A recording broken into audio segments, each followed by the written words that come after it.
Hello friends, आज के lecture में पहला कंसेप्ट अपन देखेंगे हीट और यू में से हीट एनर्जी। हीट क्या है? देखो, heat is one of the form of energy. One of the form of energy. क्या ये एक फॉर्म है काय का? एनर्जी का। Okay. Second point, heat is transfer. Heat is transfer from high temperature to low temperature। Heat energy हमेशा transfer होगा from high temperature to low temperature. Okay, एक एनर्जी का फॉर्म है और ट्रांसफर किया जाएगा from high temperature to low temperature. Okay, मतलब इसमें एनर्जी का एक्सचेंज होता है। Okay, higher to lower temperature. अब अगली टर्म है work. Work is also exchange of energy but in all other ways other than heat energy. अगर हम थर्मोडायनामिक्स की बात करेंगे तो यहाँ पे हमें खास तरह का वर्क देखने का है जिसको अपन मैकेनिकल वर्क बोलते हैं। कौन सा? Mechanical work. और यू में से पीवी टाइप ऑफ वर्क। कौन सा work? P V type of work. P stand for pressure, V stand for volume. Okay, या फिर आप ऐसा भी बोल सकते हैं, it is nothing but the work done in expansion और कंप्रेशन ऑफ गैस। एक्सपेंशन और कंप्रेशन ऑफ गैस। कौन सा वर्क देखेंगे अपन? मैकेनिकल वर्क या पीवी टाइप ऑफ वर्क। उसको मैंने क्या कहा? एक्सपेंशन और कंप्रेशन ऑफ गैस। ओके, इसमें जो वर्क डन होगा वो वर्क डन। अब पीवी टाइप ऑफ वर्क मतलब प्रेशर इनटू वॉल्यूम। अब अगर अपन बात करते प्रेशर की, तो प्रेशर के लिए अपने पास क्या फॉर्मूला है? Force upon area. Okay, and V मतलब क्या हो गया? वॉल्यूम। V मतलब क्या हो गया? वॉल्यूम। तो अब अपन अगर इन दोनों की बात करते हैं तो फोर्स के लिए अपने पास सिंबल है क्या? F। एरिया के लिए अपने पास फॉर्मूला होगा डिस्टेंस का स्क्वायर मतलब d स्क्वायर। तो वॉल्यूम के लिए फॉर्मूला होगा dq। I hope you can understand. Force upon area. Area is nothing but the length into breadth. Okay, that is d into d, that is d square. And volume is nothing but the length into breadth into height, that is d cube. इसका square और इस तीन में से दो गया तो बचा एक। तो यहां पर क्या बचा बेटा? फोर्स इंटू डिस्टेंस और यू में से डिस्प्लेसमेंट। तो force into displacement is nothing but the work done. So PV is nothing but the W and W is nothing but the work done. Okay? अब अगला कंसेप्ट ये है कि heat भी एनर्जी का फॉर्म है, वर्क भी एनर्जी का फॉर्म है।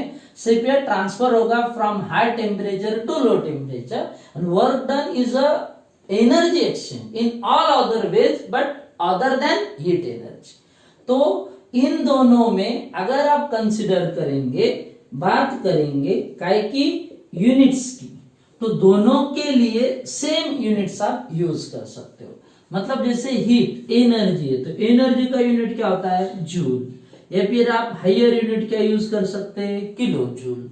ओके, तो ये सभी यूनिट आप वर्क के लिए भी यूज करेंगे। या हीट का और एक कॉमन यूनिट क्या है? Calorie, kilo calorie. या वर्क डन का यूनिट होता है लीटर एटमॉस्फेयर। तो ये सभी यूनिट जो है वो वर्क के लिए भी यूज हो सकते हैं और हीट एनर्जी के लिए भी यूज हो सकते हैं। सिर्फ इसको आपको इंटर कन्वर्जन करना पड़ेगा, मतलब आगे देखना पड़ेगा how one unit is converted into another unit. अब अगला कंसेप्ट है sign convention for heat and work. Okay, तो सबसे पहले बात करेंगे हीट की। साइन कन्वेंशन का मतलब क्या होता है कि आप हीट को या वर्क को पॉजिटिव साइन देंगे या नेगेटिव साइन देंगे, उसका क्या मतलब होता है, कब कौन सा साइन आता है। जैसे हीट की बात करेंगे, हीट के लिए सिंबल होता है Q। लेकिन हम जानते हैं कि हीट एक तो इवॉल्व हो सकता है, नहीं तो एब्जॉर्ब हो सकता है।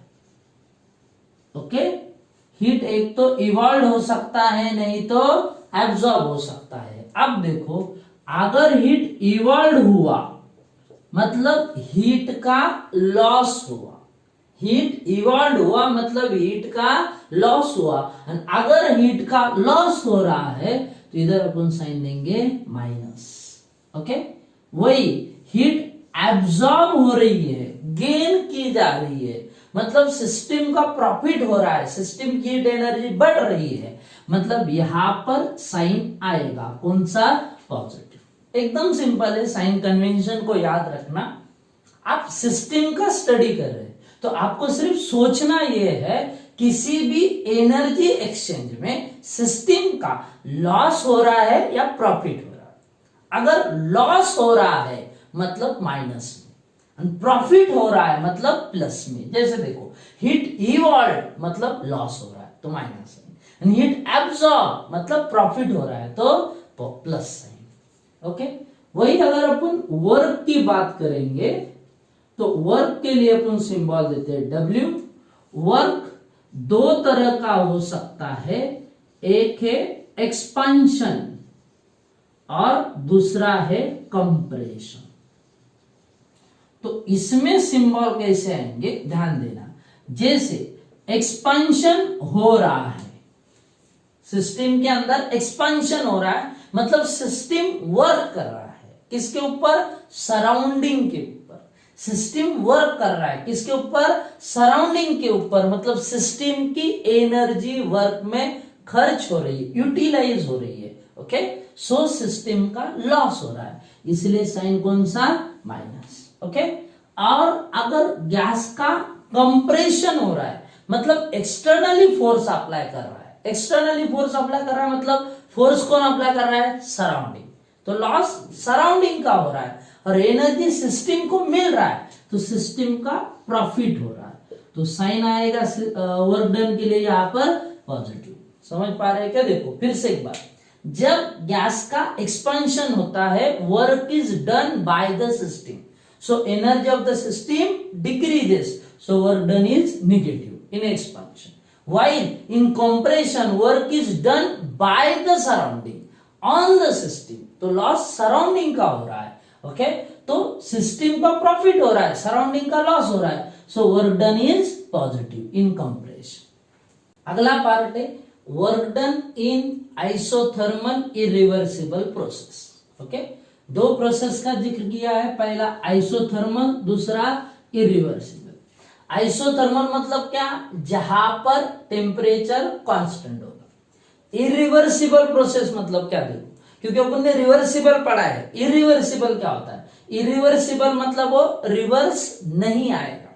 जैसे reversible takes place in number of steps, irreversible takes place in single step. यहां पर इस एक्सप्रेशन में ये सबसे इंपॉर्टेंट पॉइंट है कि इरिवर्सिबल सिंगल स्टेप प्रोसेस है, फास्ट प्रोसेस है, अपोजिंग फोर्स यहां पर वीक है, कम है, और अपोजिंग फोर्स कम है इसलिए यहां पर वर्क डन कम होगा, मैक्सिमम नहीं होगा। ओके, अब देखते हैं कि यहां पर एक्सप्रेशन कैसे फाइंड आउट किया गया।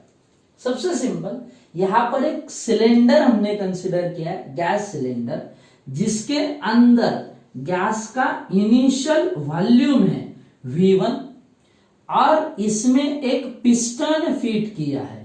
ये जो आपको अरेंजमेंट दिखाई दे रहा है इसको अपन बोलेंगे पिस्टन। क्या बोलेंगे, पिस्टन।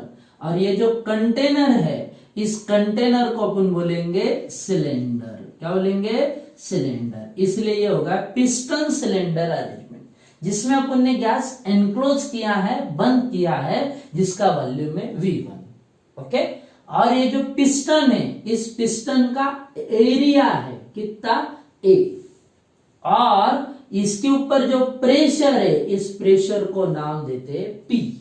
आप एक्सटर्नल प्रेशर भी बोल सकते हैं, ये बाहर का प्रेशर है, गैस का प्रेशर नहीं है, एक्सटर्नल, ये सराउंडिंग है, ये सिस्टम का पार्ट है, तो ये एक्सटर्नल प्रेशर है। ओके, अब समझ लीजिए कि इस गैस का हो गया एक्सपांशन। क्या हो गया? एक्सपांशन। एक्सपांशन हुआ तो यहां पर समझो पिस्टन ऐसा ऊपर के तरफ मूव हो गया, मतलब गैस का वॉल्यूम हो गया अब V2। समझ पा रहे क्या? देखो, consider gas off volume V1 enclosed in a cylinder which is fitted with weightless and frictionless piston.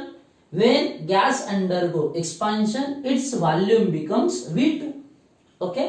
अब यहां पर ये जो पिस्टन मूव हुआ थ्रू अ डिस्टेंस D, कितना डिस्टेंस है? D। Initial volume V1, piston का area A, external pressure P, final volume V2 और पिस्टन का मूवमेंट मतलब डिस्प्लेसमेंट कितना हो गया? D। अब हमें देखने का कि इस प्रोसेस के अंदर वर्क कितना होगा, वर्क डन कितना होगा। अब अपने पास वर्क के लिए फॉर्मूला क्या है? Work is equal to force into displacement. Okay, अभी अपन ने डिस्कस किया कि pressure is equal to force upon area, मतलब force is equal to pressure into area. ये अगर इधर पुट करते इस इक्वेशन के अंदर तो ये इक्वेशन हो जाएगा work is equal to pressure into area into displacement. ध्यान देना, W is a work done, P is a pressure, A is a area and D is a displacement. Another one important point, इस expression में work done को अपन negative sign देंगे। कौन सा? Negative, क्योंकि अपन work done determine कर रहे, find out कर रहे in expression in which gas undergo expansion. क्या हो रहा है? गैस का एक्सपांशन। और एक छोटा सा पार्ट इधर दिया है, area into displacement, but area into displacement, area into displacement is nothing but change in volume. area into displacement का मतलब क्या होता है? change in volume. and change in volume को अपन सिंबल दे सकते हैं डेल्टा V। ओके, अब एक्सप्रेशन हो जाएगा W is equal to minus P delta V।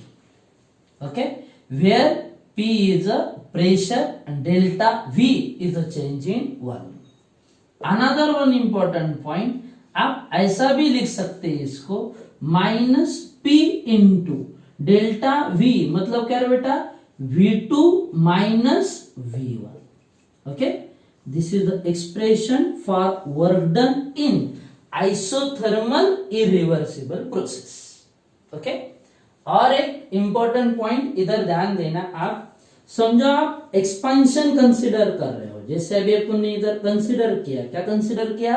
Expansion. Expansion में क्या होता है? V2 is greater than V1, मतलब that difference must be positive. अगर डिफरेंस पॉजिटिव आ रहा है तो प्लस इंटू माइनस, मतलब वर्क डन मस्ट बी कैसा? नेगेटिव। फिर से एक बार, V2 is greater than V1 means difference is positive, and if difference is positive, plus into minus is always minus. Okay? अगला point है कि अगर समझ लीजिए एक्सपांशन के जगह पे गैस का कंप्रेशन अगर हो रहा होता तो वर्क डन को क्या साइन आएगा? सिंपल, कंप्रेशन में वॉल्यूम कम हो रहा है, मतलब V2 is less than V1, और अगर V2 V1 से कम है तो ये डिफरेंस निगेटिव आएगा। V2 अगर V1 से कम है तो डिफरेंस निगेटिव आएगा, मतलब ये टर्म माइनस आ जाएगी, minus into minus, so work done is plus. Okay, another, अगर आप कंसिडर करते हो कि गैस का फ्री एक्सपांशन हो रहा है, क्या हो रहा है? फ्री एक्सपांशन हो रहा है। ओके, फ्री का मतलब होता है there is a no external pressure. क्या कहा?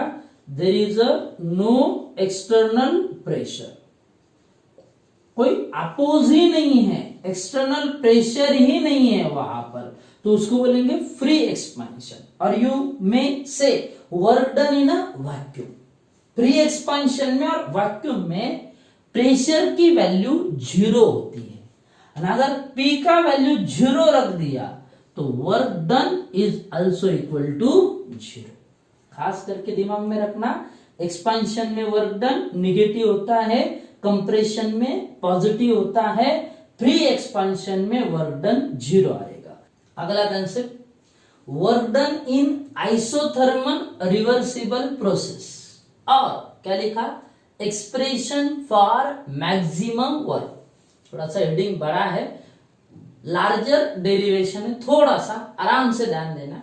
मैंने यहां पर, आप देख रहे होंगे, समझ पा रहे होंगे, तो हेडिंग में थोड़ा सा चेंज किया, आइसोथर्मल रिवर्सिबल किया। पहला था आइसोथर्मल इरिवर्सिबल। अब रिवर्सिबल प्रोसेस क्या होता है? जिसमें ड्राइविंग फोर्स और अपोजिंग फोर्स में थोड़ा सा डिफरेंस होता है। इसका मतलब ये हुआ, यहां पर अपोजिंग फोर्स ज्यादा है, अपोज ज्यादा होगा तो वर्क डन भी ज्यादा होगा।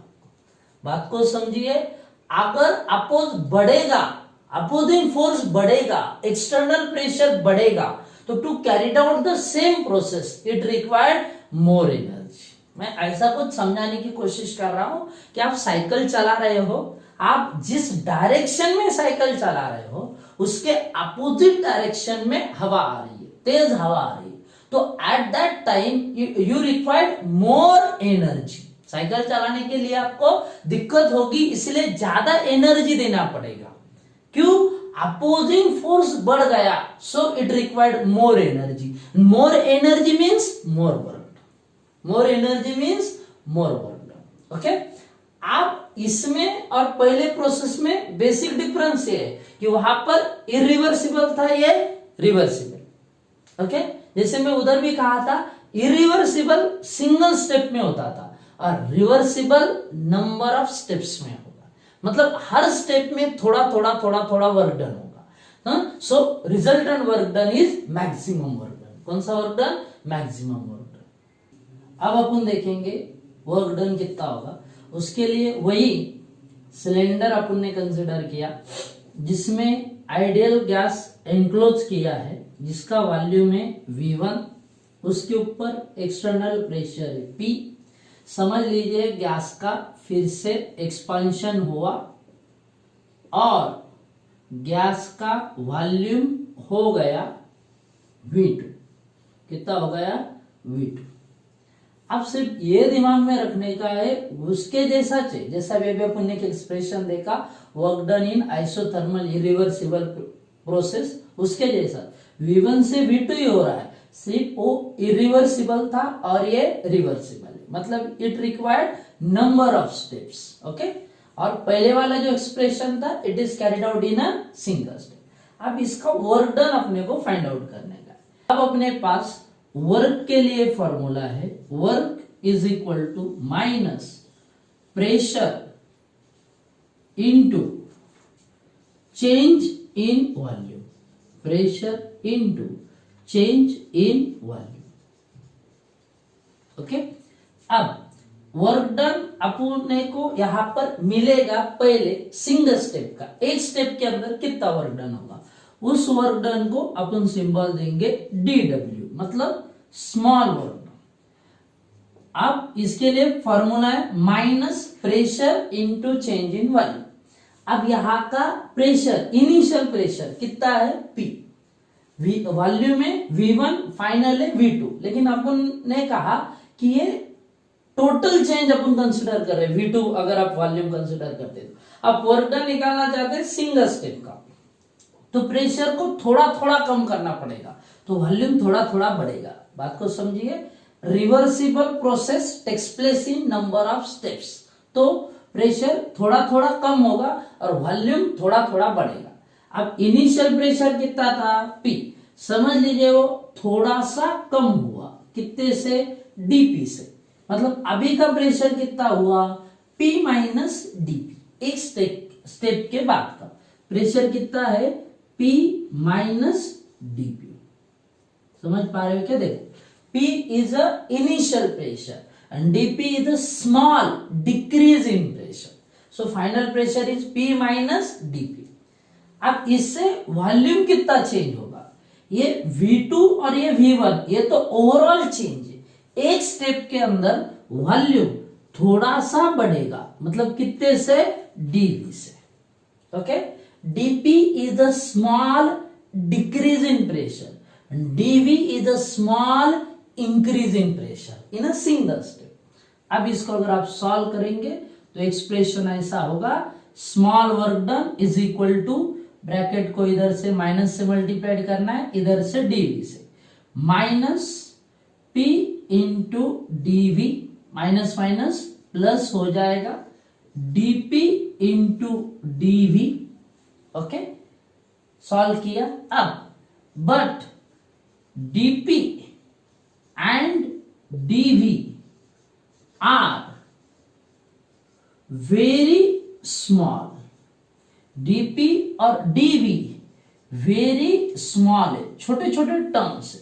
Okay, therefore dP into dV is neglected, dP into dV is neglect। क्या बोल रहा हूं, देखो dP छोटा है, dV भी छोटा है, दो छोटे नंबर का मल्टीप्लिकेशन बहुत छोटा आता है, so it is neglected. Okay, तो अब सिंगल स्टेप का वर्क डन होगा dW is equal to minus P into dV। Okay, this is the work done in single step, ये अपने को वर्क डन मिल गया सिंगल स्टेप के अंदर का। अब अपन इसको इंटीग्रेट करेंगे between its initial limit to final limit, so we get total work done in a isothermal reversible process. Therefore integrate above equation. Okay, उस इक्वेशन को, लास्ट दिए गए हुए इक्वेशन को इंटीग्रेट करेंगे between its initial limit to final limit. मतलब अब अपने को इंटीग्रेशन लेने का dW का और इधर भी इंटीग्रेशन लेने का P इंटू dV का, ये माइनस साइन। अब इंटीग्रेशन के लिए जरूरी होता है लिमिट्स डिसाइड करना, initial limit and final limit. जैसे वर्क डन का इनिशियल लिमिट मतलब शुरुआत में कितना वर्क डन होगा, ऑब्वियसली प्रोसेस शुरू ही नहीं हुआ तो इनिशियल उसका इंटीग्रेशन का लिमिट होगा 0, जब वर्क डन हो जाएगा तब उसको मैंने समझो नाम दे दिया maximum. Okay, initial limit is 0, final limit is maximum. यहां पर P में चेंज नहीं है, वॉल्यूम में चेंज है। वॉल्यूम का इनिशियल लिमिट क्या है V1 एंड फाइनल लिमिट क्या है V2। ओके, मतलब dW is integrated, work done is integrated from 0 to maximum and volume is integrated from V1 to V2। Okay, अब देखो बट dW का इंटीग्रेशन होगा क्या बेटा, W between its initial limit to final limit.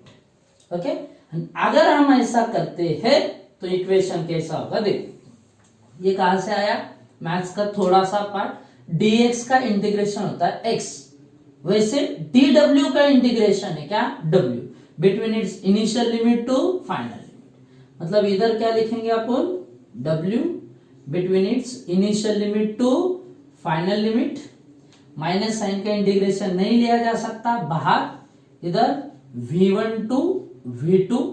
Okay, and इधर P into dV। Okay, as अपने पास और एक इक्वेशन है, देखो PV is equal to NRT, जिसको अपन बोलते हैं ideal gas equation. Therefore P is equal to nRT upon V।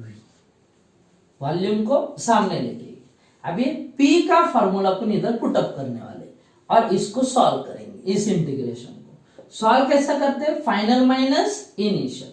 Final कौन है, मैक्स, तो W max minus W zero, final work minus initial work. लेकिन अभी का प्रोसेस शुरू हो रहा है तब का वर्क मतलब इनिशियल, अब शुरू हुआ ही नहीं मतलब वर्क डन हुआ ही नहीं, मतलब कितना है, zero, is equal to minus integration from V1 to V2।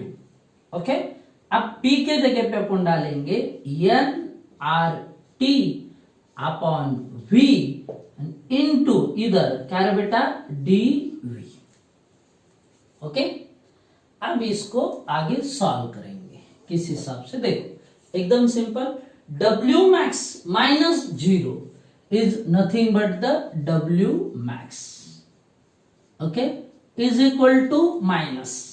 अब इंटीग्रेशन में कौन है, nRT upon V into d. But देखो n is a number of moles of gas, gas cylinder के अंदर बंद है मतलब उसकी क्वांटिटी कांस्टेंट है, मतलब नंबर ऑफ मोल्स कांस्टेंट है। R तो कांस्टेंट ही होता है और T इधर क्या है, टेम्परेचर। लेकिन प्रोसेस कौन सी है, आइसोथर्मिक, मतलब n constant, R constant, T constant. Constant का इंटीग्रेशन नहीं लिया जाता तो nRT इंटीग्रेशन के बाहर आ गया। तो इंटीग्रेशन में क्या बचा, अब integration from V1 to V2 और इधर क्या बचा है, dV अपॉन V। तो इधर अपन लिख देंगे dV अपॉन V। इसका इंटीग्रेशन ले लिया तो अपना एक्सप्रेशन कंप्लीट हो गया, समझ लीजिए। बट dx अपॉन x का इंटीग्रेशन होता है log ऑफ x, वैसे dV अपॉन V का, dV अपॉन V का इंटीग्रेशन होगा log ऑफ V, लेकिन log to the base e होगा, ये दिमाग में रखो। इंटीग्रेशन ही है but log to the base 10 नहीं है, क्या है, log to the base e आएगा। लेकिन इसको लिमिट है, कौन से, V1 टू V2। कौन सा लिमिट है, V1 टू V2। तो dV अपॉन V का इंटीग्रेशन आया log to the base e of V between its initial limit V1 to final limit V2। Okay, अब ये अगर इधर पुटअप कर दिया तो इक्वेशन कैसा होगा, therefore W max is equal to minus nRT।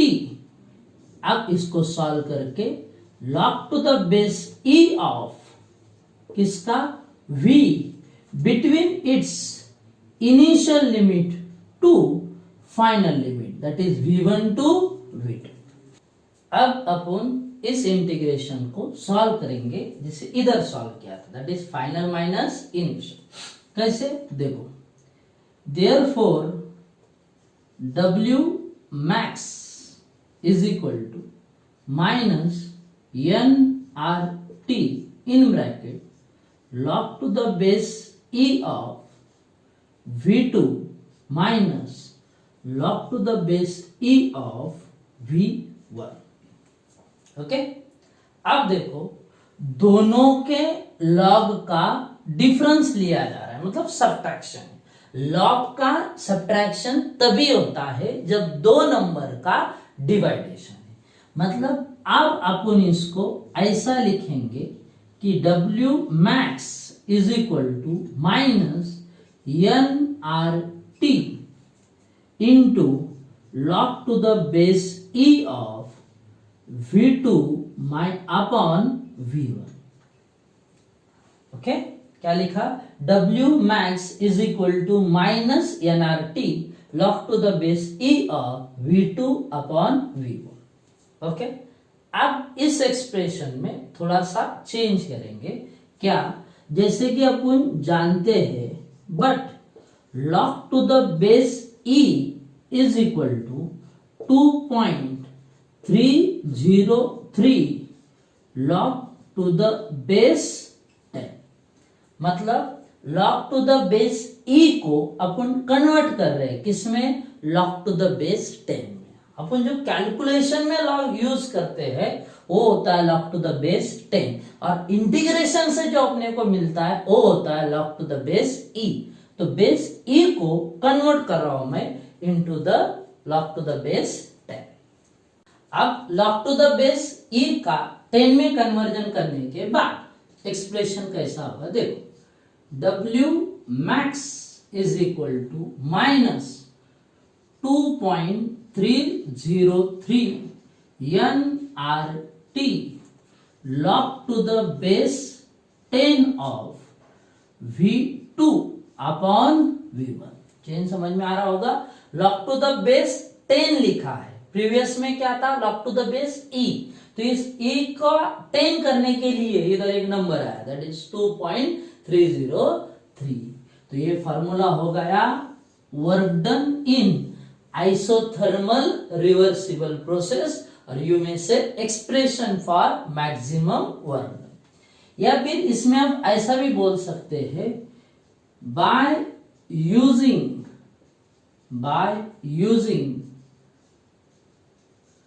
Boyle's law। Boyle's law है अपने पास, एक्सप्रेशन ऐसा है P1 V1 is equal to P2 V2। Okay, उसको आप ऐसा भी लिख सकते हैं P1 upon P2 is equal to V2 upon V1। Similar term एक साथ लाए मैंने, जैसे हम जानते हैं प्रेशर और वॉल्यूम एक दूसरे को इनवर्सली प्रोपोर्शनल होता है, ऐसा अपने को बॉयल्स लॉ ने समझाया। ओके, और इसका यूज करते हुए अपने को पता चल जाएगा जिधर V2 अपॉन V1 है उसके जगह पे अपन P1 अपॉन P2 लिखते हैं, मतलब इक्वेशन हो जाएगा therefore W max is equal to minus 2.303 nRT log to the base 10 of क्या P1 upon P2। This is also one of the expression for maximum work done in isothermal reversible process। Okay, thank you for watching the complete video। Please like and subscribe my YouTube channel, okay, for the new videos। Thank you again।